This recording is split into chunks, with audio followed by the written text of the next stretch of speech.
an assistant of his, who's much more than an assistant, Grace Rwanda. She took care of Michael and came here in advance of him to check the place out. We got on really well with her. And she saw that, you know, how we work and all the food coming from the garden. You know, our meat, local produce and fowl and fish and, you know, what was on the menu. It was all good quality food. So she liked it and recommended it to Michael, and 2 days later, a big bus comes in and out comes Paris, Blanket, Prince, Michael, and Grace, and the teacher.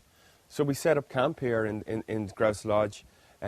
Kids immediately, you know, fell into playing with my kids. It was two happy families. We didn't tell anybody Michael was here. For months and months, he was able to chill out. It was a great time. He was mad interested in Irish music and the history of the area. So he felt really relaxed here. He'd be walking around, bump into him, say hello. He was a very funny guy, very humorous. Nobody believed it, you know. If somebody said, "I heard Michael Jackson's there," I would say, "Yeah," and so was Elvis Presley, you know. And so it was strange. It was bizarre to have this biggest, you know, pop iconic artist in the world staying in a cowshed in Grouse Lodge, albeit it's all done up. Michael usually did his phoning upstairs and was able to walk out and make sure the kids are all okay. If there's 10 feet away is the garden, so it's close, contained, and safe. There wasn't this constant like people gawking at him. He was just walking around like any of the other artists, and he was given the time and the space just to be himself. Here one day, we were all playing out in the garden. It was a blissful day. The sun was shining. Dogs were playing, and next minute we heard this a really weird noise. I thought it was a tree crashing to the ground. Never heard this noise before. And Michael came out and goes, "Paddy, what's that sound?" I says, "I don't know, Michael." And he says, "Sounds like a dragon." And I says, "Yeah, it actually does sound like a dragon, but there's no dragons in Ireland." And then we heard it again, and it stopped. And we didn't know. The dogs were barking, the kids were all looking up. And then the next minute, right up from here comes this gigantic, beautiful, rainbow-coloured hot air balloon. You know, and a basket with, you know, people hanging out and waving down, and you know, it was, and then another one, and then another one, and then another one. A whole host of kind of hot air balloons. It was like something out of Chitty Chitty Bang Bang. It was extremely colourful, and we all were all excited, running around the place. The dogs were barking. Michael was going, "Woo!" You know, waving up at them. They were waving down. They didn't know it was Michael Jackson, though. You know, it was there was some blissful days here that we had. Some of the times I was here with Michael was when we'd be jamming just on a guitar. Michael would be on the drums, and nephew would be on the piano, and so on. And you know, you just start playing a song and getting a rhythm together, and slowly but surely a nephew just creeped the song into do do do do like a Billie Jean, and it was just mad playing Billie Jean with Michael Jackson. You know, I didn't think I'd ever do that, or singing songs with him in the car. You know, I remember singing the song with Paul McCartney. You know, the girl is mine, the dog. And so, you know, singing songs like that. They were special moments, things that you just didn't ever think that would happen.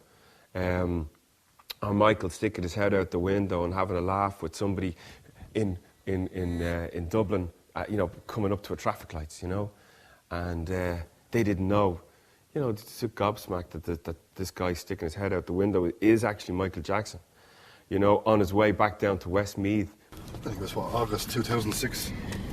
When you first met Michael? Mm. And did you know you were going to be driving that day? Well, Paddy and Claire had told me that I was going to be picking him up, and I was like total shock and couldn't believe it, like, you know, really. And I was very nervous, you know, because it's the most famous musician in the world, like, you know, what do you say? So after I'd carried him and met him, we shook hands. He put his hand out to say thank you very much, and for that minute it seemed like an eternity. I can't believe I'm going to be shaking hands with Michael Jackson. On one of the occasions when I'd be coming in here to do a message for Michael or pick somebody up, Michael would be in the fields with the kids on horseback, and he'd have a pair of Wellington boots and a raincoat, and he'd be leading them around, and that was great to see. You wouldn't think he was the best, the biggest musician in the world, most known person. There he is leading the kids around in the field, and I think that's an absolutely beautiful thing to see. Like, everything he did was for the children. He centred around the children, that sort of thing. Grace, that was with Michael, had asked me when Michael was coming here to live, would I be his full-time driver. He'd asked me, Grace said to me, Michael would like you to be his full-time driver when he comes here to live, and when he left here I was convinced I was going to see him again. He'd go up to visit people in Dublin. He was looking at properties to buy. He spent a lot of time going around the country looking at property. He'd go to Hill of Ullsnock, and he'd go to Quebec and Locks Distillery, and then there'd be a lot of people coming down to see Michael as well. I'd bring them up and down. They'd be flying in their private jets. George Bush's Billy Bush from Access Hollywood, he came down to meet Michael. Actually, a funny story is Michael didn't want Billy Bush to know where he was in the country, so Michael says, Ray, will you bring Billy Bush on a cross-country tour, make him think he's miles away, right? And he was only 2 miles down the road, and Michael says, bring him around, make him think that he's... So I was driving back roads just to make them think that they were far away. I mean, if farmers around the area, if there was paparazzi started arriving, they would tell them the Grouse Lodge was in the other direction, or Coolator House is in the other direction. You're miles off the beaten track. It's 30 miles away. So that was brilliant. So there was a commute. The local neighbours were actually kind of boxing them off, clever from everybody, from all the paparazzi. So another thing he appreciated was the help and support that he was getting from people. He said, Paddy, the first time I've ever been in a house with no entourage, with no security, basically right outside my front door. So he was able to walk out and go for walks up the hill of Knockassia or Ishnock. He was able to go into town now and again. I brought him into the fish and chip shop, Reporters were starting to get in here, so we'd moved them out of Grouse Lodge and up to Coolator House, which is a guest house. It's on the next estate across the road. And he loved that. We've got 2 Elvis Presleys. And the weird thing was when Michael was here, I met him one day, and I said, what's wrong, Michael? He looked a bit freaked out. He said, Paddy, I just met my father-in-law, Elvis. And it's Elvis propped up against a tree. But the weird thing is there's 2 of them, so we met him again, in another part. That really put him offside. So he was getting over the fact that the world had turned its back on him. The guy was fit, he was getting stronger, he was eating well.